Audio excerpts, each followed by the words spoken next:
fumante começou junto com os bancos universitários, há mais ou menos 31 anos atrás. Eu fumava 2 maços de cigarro por dia,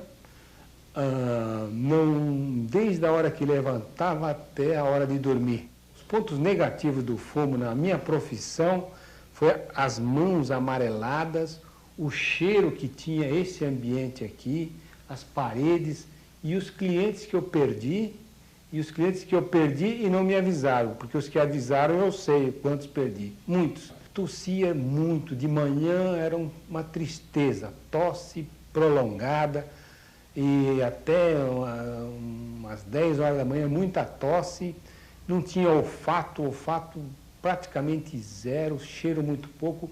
A comida tinha gosto ou doce, ou salgado, ou azedo, ou amargo. As nuances intermediárias não sentia nada, praticamente. Hoje, como ex-fumante, eu percebo, então, esses gostos e o cheiro das coisas também. E eu tenho 2 filhas, então, e elas são as maiores incentivadoras para que eu largasse de fumar. E elas realmente foram as beneficiárias, porque elas fumavam por tabela. A minha mulher também era fumante, agora é uma ex-fumante, e eu estou muito feliz. Nós temos observado na prática clínica que um fumante pode levar, em média, 3 vezes mais tempo de tratamento para um processo ulceroso do que um não fumante. E temos observado também que, especialmente naquelas úlceras mais graves, aquelas que sangram, as úlceras hemorrágicas, a incidência num fumante é cerca de 7 vezes maior do que em um não fumante. A segunda área em que a incidência de doenças é muito aumentada nos tabagistas, em termos de tubo digestivo e sistema digestivo como um todo, são os tumores, os cânceres. No esôfago, o fumo é um dos grandes fatores de risco para o câncer. No estômago, da mesma forma, tanto num quanto no outro órgão, em média, 3 vezes mais alta a incidência de cânceres nos fumantes em relação aos não fumantes. No intestino grosso, a influência do cigarro também é muito grande em termos de incidência de cânceres. Em relação ao pâncreas, alguns estudiosos, alguns cientistas têm chegado a afirmar que o único fator de risco realmente definido para o câncer de pâncreas é o cigarro. E isto é algo muito sério. Os cânceres de pâncreas, via de regra, são descobertos em um estágio bastante avançado e, portanto, tendem sempre a ser fatais. Talvez, em termos da incidência de cânceres no sistema digestivo a partir do cigarro, o dado mais surpreendente seja aquele que diz respeito ao fígado. Estudo de um grande número de pessoas, mais de 1.300.000, conduzido por Hirayama, no Japão, demonstrou que para o fumante de 30 ou mais cigarros ao dia, o risco de contrair um câncer de fígado é tão alto quanto o risco de contrair um câncer de pulmão. Em torno de 6,5 a 7 vezes mais elevado do que o risco para a mesma doença em não fumantes. É válido você deixar de fumar a qualquer altura da vida. Embora seja verdade que em algumas doenças a normalização do risco de quem fumou no passado, de um ex-fumante, comparada com a de um não fumante, só chegue a igualar-se por volta de uns 13 anos depois de cessado o hábito, e é o caso do câncer de pulmão, o lado bom de toda essa questão é que, no primeiro ano de abandono, há um rápido decréscimo do risco, na faixa de 50% para a maior parte das doenças que são influenciadas pelo fumo. No segundo ano de abandono, novamente há um rápido decréscimo. 50% no primeiro, 50% do risco restante, ou seja, 25% do total no segundo. Isto significa que nos 2 primeiros anos, a pessoa consegue reduzir em cerca de 75%, em média, o risco em comparação com os não fumantes. E depois, então, os últimos 25% vão se regularizando lentamente ao longo de uma série de anos. Vale a pena você deixar de fumar em qualquer momento, mesmo que já esteja sofrendo de alguma doença importante causada pelo cigarro. No 4º dia, o seu desejo de fumar estará em franco declínio. Aproveite para intensificar a desintoxicação. Continue com refeições leves e muito líquido o dia todo. É possível que você sinta hoje um conflito entre a razão e o apetite. Sua consciência diz que não. Seu apetite diz que sim. Não hesite em ficar com a razão. Lembre-se que sua saúde é um tesouro. Sem ela estarão em jogo seu futuro, sua família, seus sonhos e seu projeto de vida. Você já se sentiu no mesmo dia nervoso, calmo, agitado, bravo, irritado, alegre?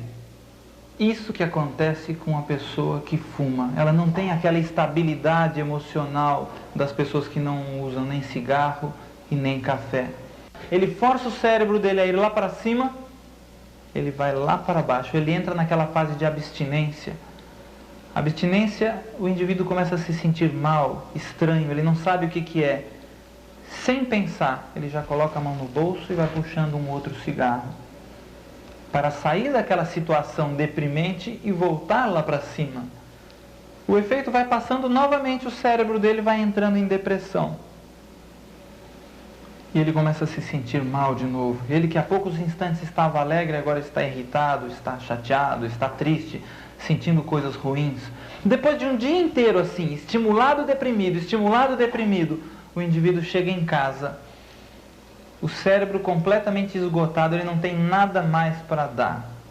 E aquela hora que deveria ser a hora mais gostosa do dia, quando ele vai encontrar aquelas pessoas que o amam, que vai encontrar aquelas pessoas que ele ama, ele chega cansado, extenuado, não está disposto a dar nada, só quer receber.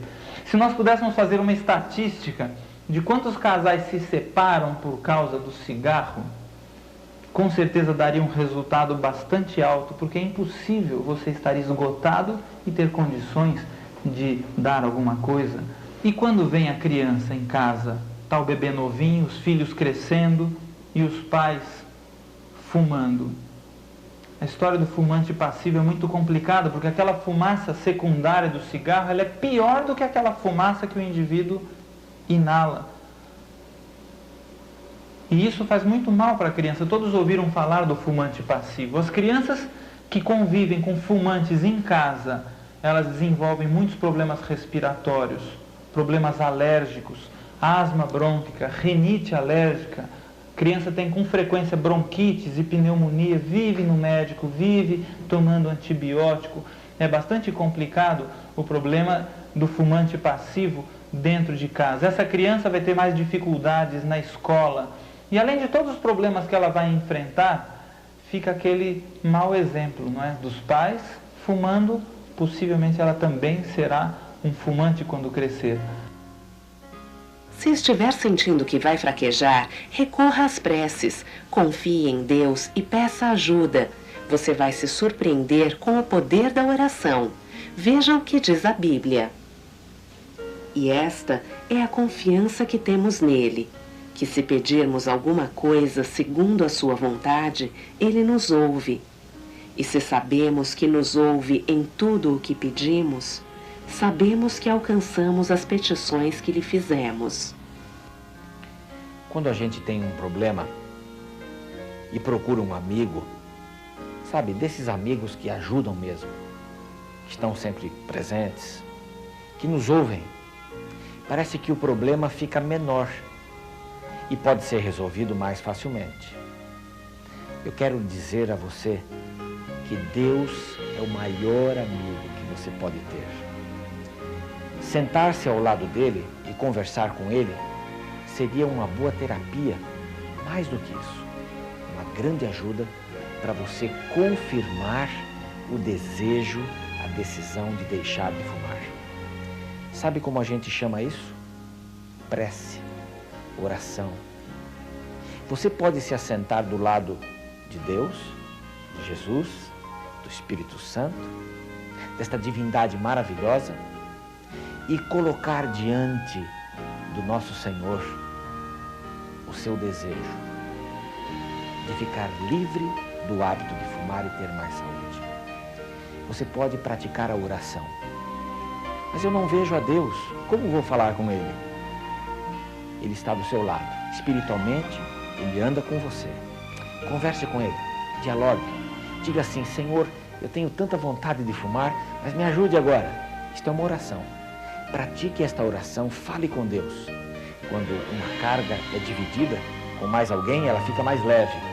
E Deus está disposto a tornar a sua luta, a sua batalha mais leve. E no final, numa grande vitória.